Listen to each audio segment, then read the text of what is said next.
Hello students, আমি coal and petroleum, কয়লা আৰু petroleum এই চেপ্টাৰটোৰ বিষয়ে আমি পঢ়ি আছিলোঁ তোমালোকৰ ক্লাছ 8ৰ 5 নম্বৰ চেপ্টাৰ আৰু তাত আমি কি চাইছিলোঁ যে নেচাৰেল ৰিসোৰ্সেস কি হয় প্ৰাকৃতিক সম্পদ কি হয় আমি হেতু গম পালো এক্সাম্পল কিছুমান চালো আৰু আমি চাইছিলোঁ যে আমি কিয় মানে প্ৰাকৃতিক সম্পদবিলাক ভালদৰে সংৰক্ষণ কৰিব লাগে why do we need to manage resources তাৰ পাছত আমি চাইছিলোঁ বেলেগ বেলেগ ধৰণৰ প্ৰাকৃতিক সম্পদবিলাকনো কি different types of natural resources এটা আসলে কি renewable বা নৱীকৰণযোগ্য inexhaustible বুলিও যাক কোৱা হয় নিশেষীয় নহয় হিহতি অনিশেষীয় গতিকে হেবিলাক আসলে আমি তাৰ এক্সাম্পল বিলাক চাইছিলোঁ তাৰ এক্সাম্পল বিলাক কি আছিল যিবিলাক মানে এক্সহস্ট হৈ নাযায় যেনেকে সানলাইট উইন্ড এয়াৰ এবিলাক আসলে এক্সাম্পল তাৰ পাছত যিবিলাক নন ৰিনিউৱেবল আছিল নৱীকৰণ অযোগ্য অৰ্থাৎ এক্সহস্টিবল মানে নিশেষীয় যিবিলাক শেষ হৈ যায় সেইবিলাকৰ এক্সাম্পল কি আছিল কোল পেট্ৰলিয়াম মিনাৰেলছ এইবিলাক কয়লা পেট্ৰলিয়াম এইবিলাক খনিজ পদাৰ্থ এইবিলাক শেষ হৈ যাব পাৰে গতিকে সেইবিলাকৰ ইউজ বিলাক আমি বহুত কেয়াৰফুলি কৰিব লগা হয় আৰু এই চেপ্টাৰটো তোমালোকে স্পেশালি সেইখিনি ফসিল ফিউল বিলাক বা জীৱাশ্ম ইন্ধন বুলি আমি যাক কওঁ কয়লা পেট্ৰলিয়াম প্ৰাকৃতিক গেছ এইবিলাকৰ বিষয়ে আমি বেছিকৈ ইয়াতে ষ্টাডি কৰিব লাগে গতিকে ইয়াত আমাৰ এটা কোৱেশ্চন এতিয়া এৰাইজ হৈছিলে যে concern with the exhaustible resources মানে শেষ হৈ যোৱা বস্তুবিলাকৰ কাৰণে আমাৰ আসলতে কি কৰণীয় আছে বা কিয় আমি চিন্তা কৰিবলগীয়া হৈছে গতিকে মই আসামিজতো কৈ যাম ইংলিশতো কৈ যাম ইংলিশ মিডিয়াম খিনিয়ে ইংলিশত লিখিবা আৰু আসামিজ মিডিয়াম খিনিয়ে আসামিজত লিখিবা concerned with the exhaustible resources মানে নৱীকৰণ কি হ'ব নৱীকৰণ মানে আকৌ পোৱা আকৌ আমি নাপাওঁ যিবিলাক নৱীকৰণ অযোগ্য বা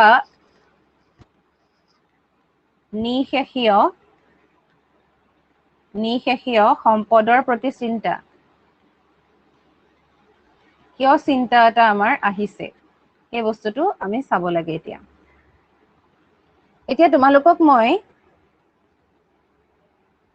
যিবিলাক আমাৰ এতিয়া সানলাইটটো আমি কেতিয়াবা শেষ হৈ যাও বুলি নাভাবো যিবিলাক শেষ হৈ মানে নাযায় বুলি আমি ধৰি লওঁ গতিকে সানলাইটটোৰ কথাটো আমি আজি বেছিকে সানলাইট লৈ ললে আমাৰ প্ৰবলেম হ'ব কাইলেলে তেনেকুৱা ধৰণৰ চিন্তা আমি কৰিব লগা নহয় সাধাৰণতে কৰিলে মানুহেও হাঁহিবহে আচলতে কিন্তু যিবিলাক শেষ হৈ যাবলগীয়া বস্তু সেইবিলাক আমি যদি চিন্তা নকৰাকে ব্যৱহাৰ কৰি থাকো তেতিয়াহলেহে আমাৰ কি হ'ব প্ৰবলেম হ'ব গতিকে আমি কিয় চিন্তা কৰিব লাগে তাৰ কাৰণে মই তোমালোকক এটা এক্সাম্পল দিছো চাবা দেই ইয়াতে এটা কি আছে এটো এটা হৈছে চকলেটৰ জাৰ ইয়াত কি আছে চকলেট আছে ধৰি লৈছো এইবিলাক হৈছে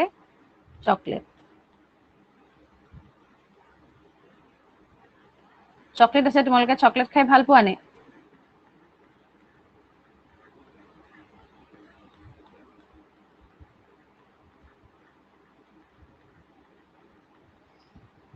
চকলেট খাই ভাল পোৱা নে তোমালোকে গতিকে এইটো হৈ গ'ল তোমাৰ কি হয় চকলেটৰ জাৰ এতিয়া কি হ'ল এই চকলেট খিনি মানে মৰ্টন বা চকলেট খিনি দুজন ষ্টুডেন্টৰ মাজত আছিলে সাপোজ দেই ধৰি লৈছো এজন ষ্টুডেন্ট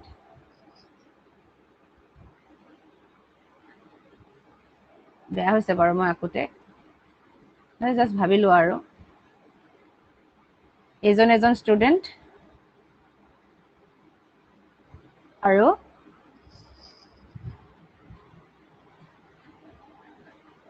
এজন ষ্টুডেন্ট দুটা বেলেগ বেলেগকে আগিছে বাৰু এই দুজন ষ্টুডেন্টৰ মাজত এই চকলেটৰ জাৰটো আছিলে দুইটাই কি কৰিলে ভগাই মানে খাই আছে আৰু দুইজনে খাই আছিলে চকলেটৰ জাৰটোৰ পৰা চকলেট উলিয়াই খাই আছে তাৰ পাছত কি হ'ল আৰু 10 জন গুচি আহিলে আৰু 10 জন ষ্টুডেন্ট গুচি আহিলে 10 ষ্টুডেন্টস কেম আৰু 10 জন ষ্টুডেন্ট গুচি আহিলে ইয়াত ঢেৰ ষ্টুডেন্ট হৈ গ'ল এতিয়া আৰু 10 জন ষ্টুডেন্ট অহাৰ লগে লগে জাৰটোতো এটাই আছে চকলেটৰ জাৰটোত বাঢ়ি যোৱা নাই অলৰেডি দুজনে খাইয়ে আছিলে কিন্তু এতিয়া আৰু কি হৈ গ'ল আৰু 10 জন আহি গ'ল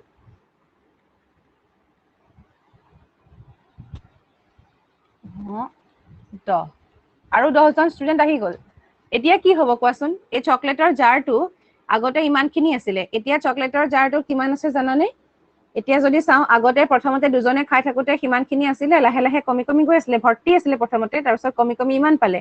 এতিয়া যেতিয়া 10জন ষ্টুডেণ্ট আহি গ'ল, তাৰ পাছত কি হ'ল, এতিয়া চকলেটৰ জাৰটোত চকলেট ইমানখিনি মানহে আছে। তাৰমানে কি বুজিলা, যে যেতিয়া মানুহ বাঢ়ি গ'ল তেতিয়াহ'লে চকলেটৰ এমাউণ্টটো কি হৈ গ'ল, কমি কমি গৈ আছে। গতিকে আৰু যদি আহে, আৰু বোলে 15জন আহিলে, তেতিয়া কি হ'ব, এইখিনি চকলেট আৰু বাকী থাকিবনে? বাকী থাকিব জানো? আৰু যদি 15জন যদি ইয়ালে আৰু ষ্টুডেণ্ট আহিবলৈ হয়, তেতিয়াহ'লে আৰু এই চকলেটখিনি বাকী থাকিবনে এই জাৰটোত? নাথাকিব। এই চকলেটত থকা কি হ'ব, এই জাৰটোত থকা চকলেট যিমান আছে সেইখিনি শেষ হৈ যাব। এই 15জনে খোৱাৰ পাছত এই জাৰটোত কি হ'ব, মই ধৰি লৈছো 15জন আৰু আহিলে, এই 15জন অহাৰ পাছত জাৰটোত কি হৈ যাব চকলেট, চাবা দেই। 15জন ফাৰ্ষ্টতে মই দেখাই লওঁ, এনেকে ধৰণে ধৰা 1জন 2জন 3জন 4জন 5জন 6জন 8জন 8জন 9জন 10জন 11 12 13 14 15 ইমানখিনি অহাৰ পাছত তেতিয়া কি হৈ গ'ল, এই চকলেটখিনি খতম হৈ গ'ল। লাহে লাহে লাহে লাহে কমি কমি আহি আছে, আৰু 15জনে খাই আছে, কমি কমি আহি আছে। এটা সময়ত এই জাৰটোহে থাকিব অকল। চকলেটখিনি আছেনে ইয়াতে? চকলেট নাই। কিন্তু মানুহ অহা কমিব নেকি? আৰুতো মানুহ আহিব। ধৰি ললো আৰু তোমাৰ 100জন মানুহ আহিলে, বা আৰু 20জন মানুহ আহিলে, বা যিমানেই মানুহ নাহক, আহি পেলাই কি দেখিব? এমটি জাৰ, এমটি জাৰ দেখিব। ইয়াত আৰু ইয়াত কিবা আছেনে? ইয়াত চকলেট আছেনে? নাই। কি দেখিছে? খালী দেখিছে। খালী যিটো জাৰটো সেইটোহে দেখিছে। গতিকে তেওঁলোকে জানো চকলেট খাবলৈ পাব? নাপাব। প্ৰথমতে 2জন আছিলে, একদম প্ৰথমতে কি আছিলে, 2জন আছিলে, 2জনে পুৰা পেট ভৰাই খাই আছিলে। তাৰ পাছত 10জনেও খাবলৈ পালে। তাৰ পাছত 15জনে কি হ'ল, কম কমকে পালে, আৰু 15জনে কি হ'ল, শেষ হৈ গ'ল কমপ্লিট। এই 100জনে কিন্তু কমপ্লিট খাবলেই নাপালে। গতিকে বস্তুটো কি হ'ল, আচলতে শেষ হৈ গ'ল। শেষ হৈ যোৱাৰ পাছত আৰু তাৰ পাছত আৰু কোনোবাই পাবনে? আৰু পিছলে আৰু কোনেও নাপাব। ঠিক তেনেকুৱাই হয় আমাৰ এক্সহষ্টেবল ৰিচোৰ্চেছ বিলাকৰ ক্ষেত্ৰত, বা যিবিলাক বস্তু আমাৰ শেষ হৈ যায়, নিশেষীয় সম্পদ বিলাকৰ ক্ষেত্ৰত ঠিক তেনেকুৱা ধৰণৰ চিটুৱেশ্যন এটাই হয়, যে প্ৰথমতে বহুত থাকিব। ধৰা আমাৰ এতিয়া জীৱাশ্ম ইন্ধন বহুত আছিলে, ফচিল ফিউল বিলাক বহুত আছিলে, পেট্ৰল ডিজেলৰ অভাৱ নাছিলে, বা কয়লাৰ অভাৱ নাছিলে। মানুহে ব্যৱহাৰ কৰি আছে, কিন্তু সদায় ইয়াক ব্যৱহাৰ কৰি থাকিব পাৰিব জানো? কাৰণ ইহঁতৰ সৃষ্টি হবলৈ নিযুত কোটি বছৰ লাগে, মানে একদম ক্ৰ'ৰ ইয়াৰ্ছ লাগে। গতিকে সিহঁতি যদি সৃষ্টি হবলৈ ইমান বছৰ লাগে, এতিয়া যিখিনি ষ্টক আছে আমাৰ ওচৰত, সেই ষ্টকখিনি যদি, বা সেই এমাউণ্টটো যদি খতম হৈ যায়, শেষ হৈ যায় যদি, তাৰ পাছত আমাৰ যিটো পিছৰ জেনেৰেশ্যন আছে, সিহঁতি কি হ'ব, পাবনে? আৰু নাপাব।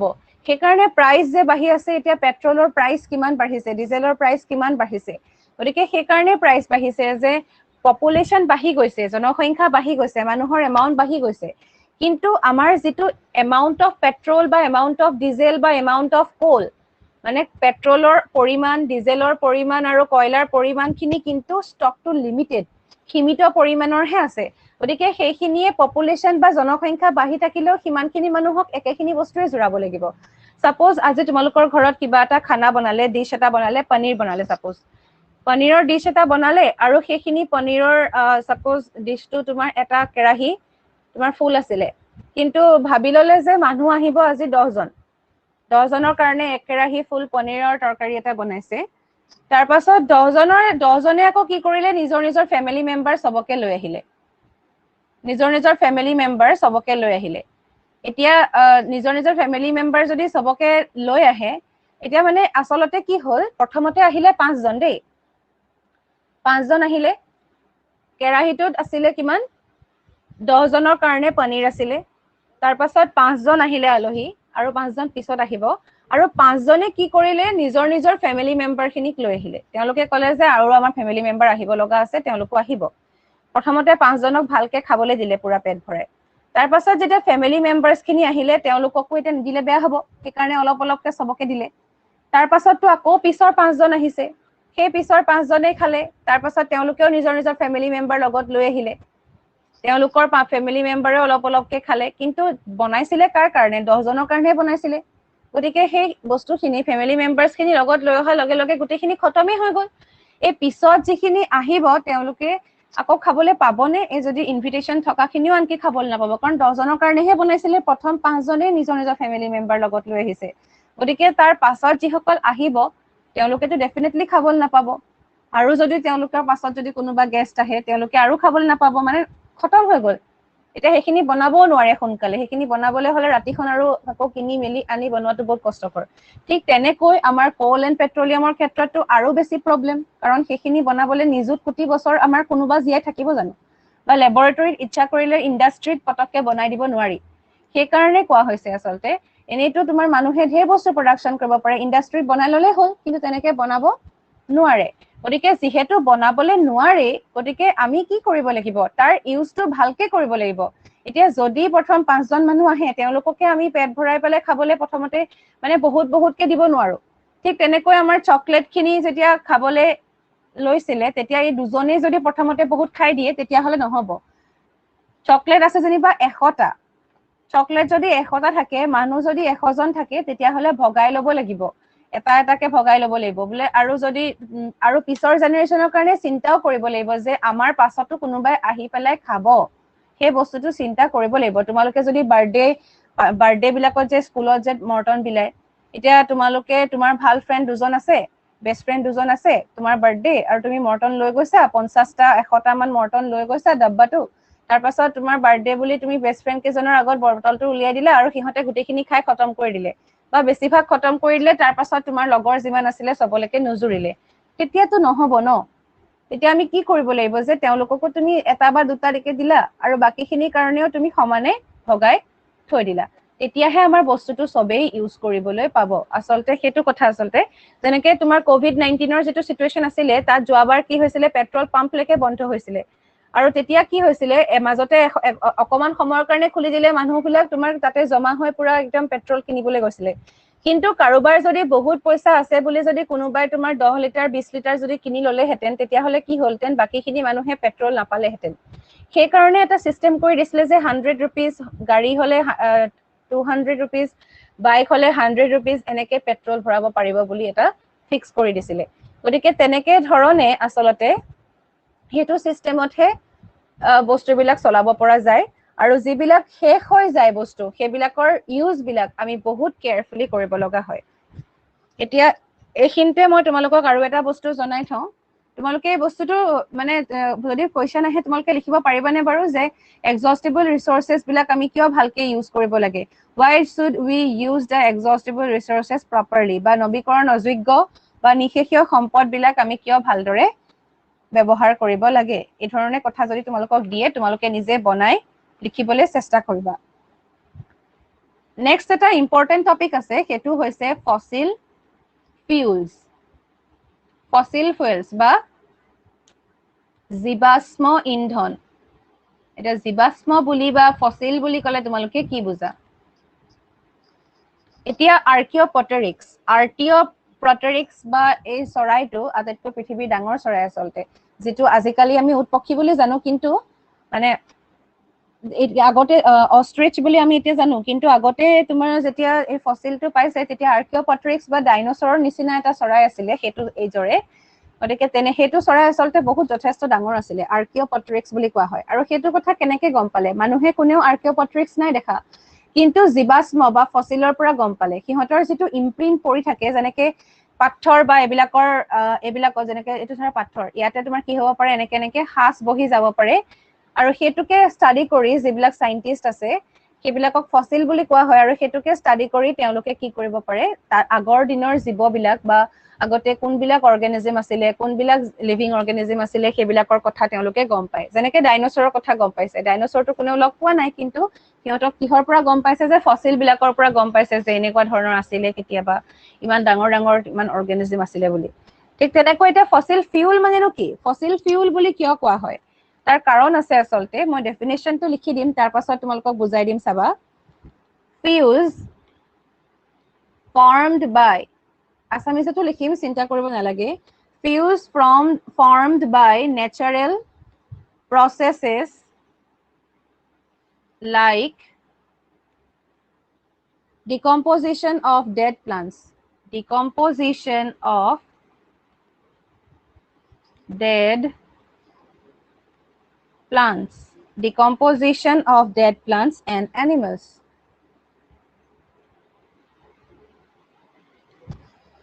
গতিকে সিহঁতৰ কি হৈছে চোৱা মই আসামিজৰটো আগতে লিখি লওঁ ৰবা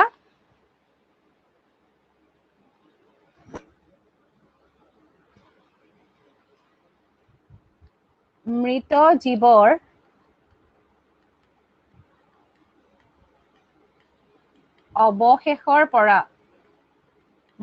জীৱৰ অৱশেষৰ পৰা উৎপন্ন হোৱা অৱশেষৰ পৰা অৰ্থাৎ জীৱাশ্মৰ পৰা আচলতে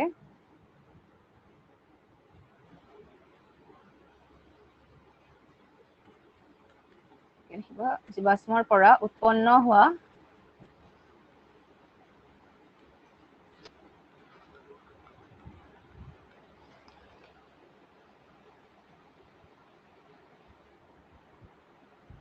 ইন্ধনকে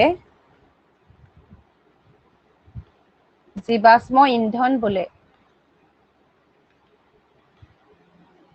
ইন্ধনকে জীৱাশ্ম ইন্ধন বোলে বস্তুটো ধৰিব পাইছানে চোৱা এতিয়া মৃত জীৱৰ অৱশেষৰ পৰা মানে ডেড প্লান্টস এণ্ড এনিমেলস মৃত জীৱ বুলি ক'লে মৃত উদ্ভিদ আৰু মৃত প্ৰাণী ডেড বডি মানে প্লান্ট আৰু এনিমেল বিলাক কি হ'ব ডেড হৈ ডিকম্পোজ হৈ তাৰ পাছত কি হ'ব সেইবিলাক জীৱাশ্মলে সৃষ্টি হৈ যায় মানে সেইবিলাক হাস বহি মাটিৰ তলত জমা হৈ তাৰ পৰা এটা কি সৃষ্টি হয় ইন্ধন সৃষ্টি হয় বা ফিউল সৃষ্টি হয় আৰু তাকে আমি কি বুলি কওঁ জীৱাশ্ম ইন্ধন সেইবিলাক কিহৰ পৰা হৈছে মৃত জীৱ বা এনিমেল বিলাক মৃত জীৱ বা মানে জীৱ কোনবিলাক হ'ব পাৰে প্লান্ট হ'ব পাৰে এনিমেল হ'ব পাৰে উদ্ভিদ বা প্ৰাণী হ'ব পাৰে আৰু সেইবিলাক এদিন দুদিনত হোৱা বস্তু নহয় একদম কোটি কোটি বছৰ লাগিব সেইবিলাক সৃষ্টি হ'বৰ কাৰণে কাৰণ মৰা জীৱ জন্তু এনেও পৰি থাকে সেইবিলাকৰ পৰাতো আমি ফিউল পাই নাযাওঁ গতিকে সেইবিলাক বছৰ ধৰি জমা হৈ তাৰ ওপৰত বিভিন্ন পৰিঘটনা ঘটি বেলেগ ধৰণৰ ফেনমেনন হৈ পেলাই তাৰ পাছত একেবাৰে শেষত কি হয়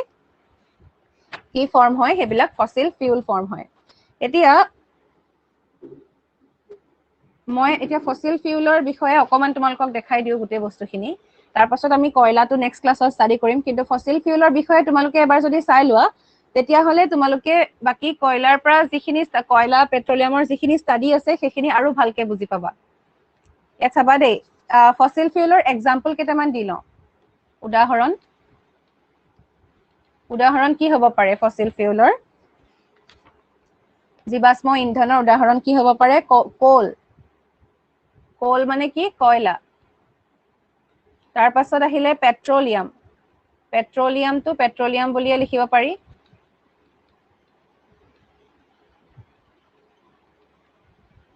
তাৰ পাছত নেচাৰেল গেছটো কি হয় প্ৰাকৃতিক গেছ তোমালোকে এই গোটেই কেইটা ষ্টাডি কৰিব লাগিব এই চেপ্টাৰটোত গতিকে গোটেই কেইটাৰ বিষয়ে ডিটেইলছতে গম পাই যাবা বাৰু কিন্তু এইকেইটা হৈ গ'ল উদাহৰণ কিহৰ উদাহৰণ জীৱাশ্ম ইন্ধন বা ফসিল ফিউলৰ উদাহৰণ তাৰ পাছত ইম্পৰ্টেন্স অফ ফসিল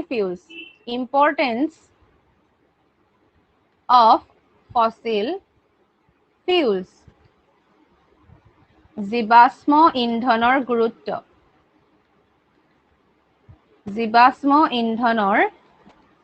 গুৰুত্ব এইটো টপিক আমি এতিয়া চাম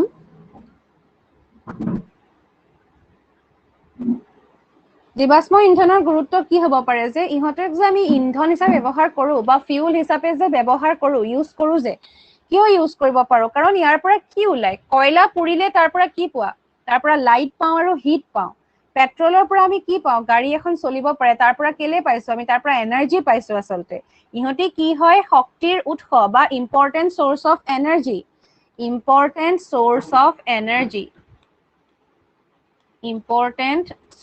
অফ এনাৰ্জি অৰ্থাৎ ইহঁতৰ পৰা কি পোৱা যায় শক্তিৰ গুৰুত্বপূৰ্ণ উৎস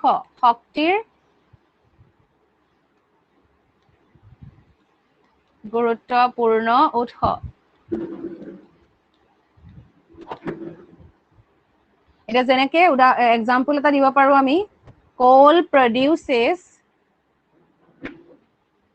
heat and light.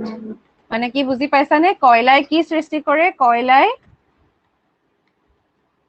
তাপ আৰু পোহৰ দিয়ে। তোমালোকে কয়লা ক'ত ইউজ কৰা দেখিছা? তন্দুৰ বিলাক দেখিছানে কেতিয়াবা? তন্দুৰত যে ৰুটি বনাই বা এনেকুৱা ধৰণৰ চিকেন বা এইবিলাক যে বনাই ৰোষ্ট কৰে। গতিকে কয়লাই কি কৰে? তাপ আৰু পোহৰ দিব পাৰে। এইটো হৈ গ'ল এটা সোৰ্স অফ এনাৰ্জি কথা। তাৰ পাছত ডমেষ্টিক পাৰপজত ইউজ কৰিব পাৰি। ডমেষ্টিক পাৰপজত ইউজ কৰিব পাৰি। ডমেষ্টিক পাৰপজেছ মানে এক্সাম্পল দিব পাৰি। ডমেষ্টিক পাৰপজেছ মানে ঘৰুৱা কামত ব্যৱহাৰ কৰিব পাৰি। ঘৰুৱা কামত ব্যৱহাৰ বুলি লিখিব পাৰা। এতিয়া কেনেকুৱা ঘৰুৱা কাম? এক্সাম্পল এটা দিওঁ যদি, আমাৰ যে LPG চিলিণ্ডাৰবোৰ যে আছে, LPG liquefied petroleum gas, LPG ফুল ফৰ্মটো লিখিবা তোমালোকে। LPG ফুল ফৰ্ম লিখিবা, সম্পূৰ্ণ নামটো লিখিবা দেই। ডমেষ্টিক পাৰপজেছ ঘৰুৱা কামত ব্যৱহাৰ, অৰ্থাৎ সিহঁতক LPG আমি ক'ত ব্যৱহাৰ কৰোঁ? ঘৰত আমি যিবিলাক গেছত চিলিণ্ডাৰ ব্যৱহাৰ কৰোঁ তাত ব্যৱহাৰ কৰোঁ LPG। গতিকে তাত কি হয়? সেইটো ঘৰুৱা কামত ব্যৱহাৰ কৰিলো। সেইটো এটা তোমাৰ কি জীৱাশ্ম ইন্ধনেই হয় বা ফসিল ফিউলে হয়। আৰু এটা হৈছে যে thermal power plant. Thermal power plant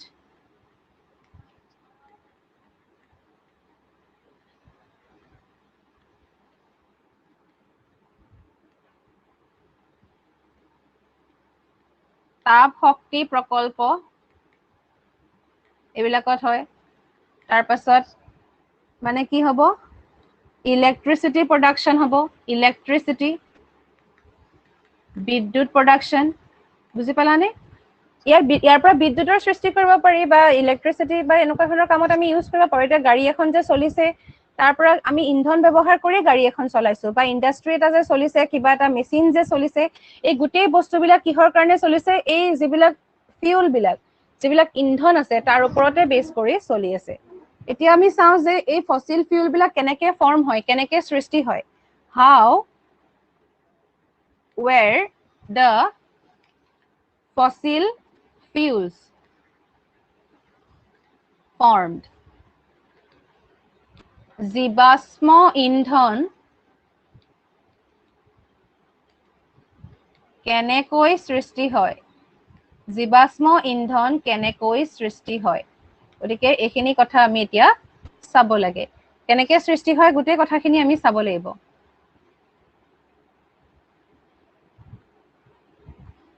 গতিকে আমি অলৰেডি গম পাইছো যে জীৱাশ্ম ইন্ধন সৃষ্টি হবলৈ বছৰ বছৰ বহুত বছৰ লাগে। গতিকে এতিয়া আমি কেনেকে বুলি ক'ব পাৰো?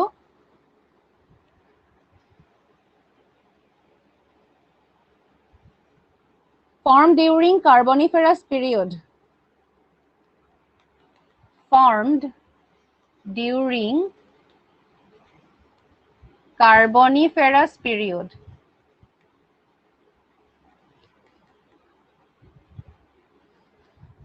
আৰু কেতিয়া আছিলে আসলতে? এইটো about 360 to 286 million years ago.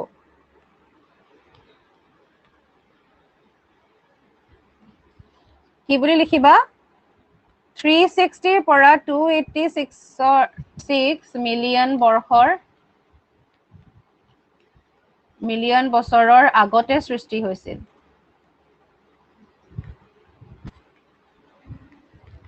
আৰু সেয়া সৃষ্টি হবলৈও মিলিয়ন ইয়াৰ্ছে লাগিছিলে আসলতে। ইমান বছৰ আগতে সৃষ্টি হোৱা এইখিনি কিমান বেছিকে সৃষ্টি হব লাগিব আসলতে। তাৰপিছত কি হৈছিলে, কেনেকে হৈছিলে সেই বস্তুটো চাবা। এতিয়া এইখিনিলৈকে লিখি লোৱা। এই গোটেই কথাবিলাক কিন্তু তোমালোকে লিখি যাবা, মই যিবিলাক লিখি গৈছো। তাত কি হৈছিলে জানানে? Trees and plants die. Trees and plants and animals died. উদ্ভিদ আৰু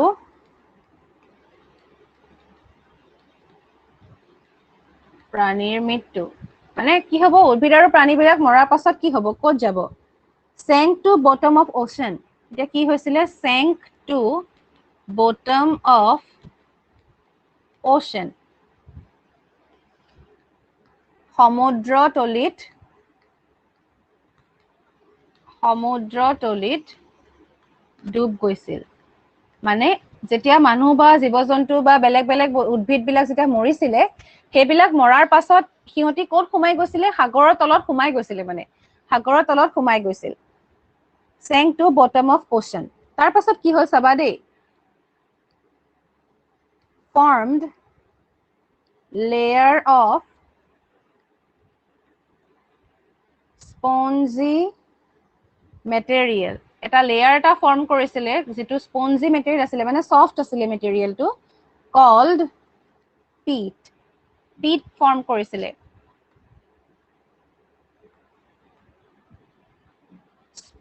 ৰবা দেই স্পঞ্জৰ দৰে এটা পদাৰ্থ পিট বুলি কোৱা হয় আসলতে পিটৰ সৃষ্টি হৈছিল এটাৰ পাছত এটা স্টেপ তোমালোকে কাৰ্চিন যেনেকে দি মই লিখিছো তেনেকে ধৰণে লিখি যাবা এটা কেনেকুৱা লেয়াৰ এটা ফৰ্ম হ'ল যেতিয়া এবিলাক একদম পুৰা পানীৰ তলত সোমাই গলে কি হ'ব সিহঁতি কোমল হৈ যাব বস্তুবিলাক আৰু এটা স্পঞ্জ নিচিনা লেয়াৰ এটা বনি গৈছিলে তাৰ পাছত সেইবিলাক যেতিয়া কি কৰা হ'ল পিট স্কুইজ মানে কি আমি যদি স্পঞ্জ ডখৰ যদি আমি চেপি দিও যেনেকে আমাৰ যে স্ক্ৰাবাৰবোৰ থাকে যে তাক যদি পানী ভৰাই পেলাই তাক যদি চেপি দিও তাৰ পৰা গোটেই পানীখিনি কি হৈ যাব ওলাই যাব স্পঞ্জ squeezed আৰু released water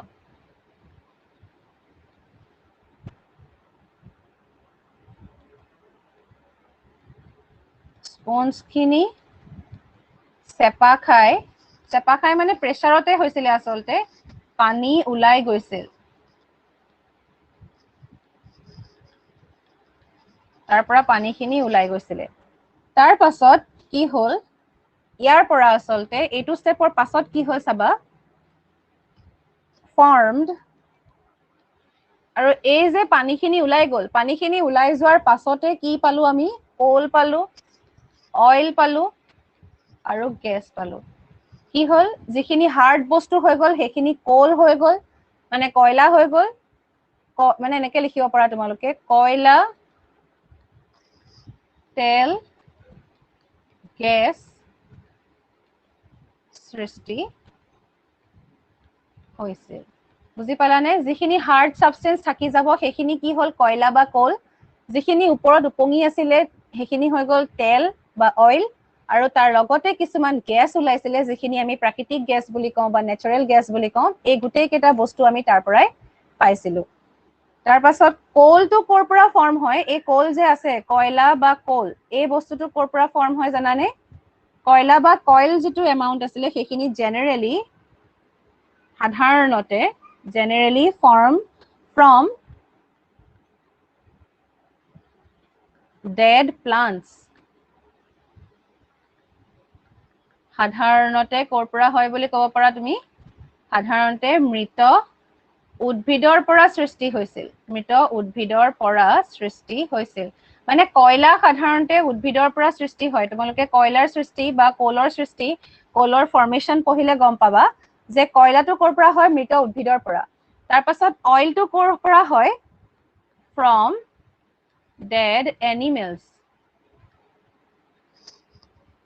মৃত জন্তুৰ পৰা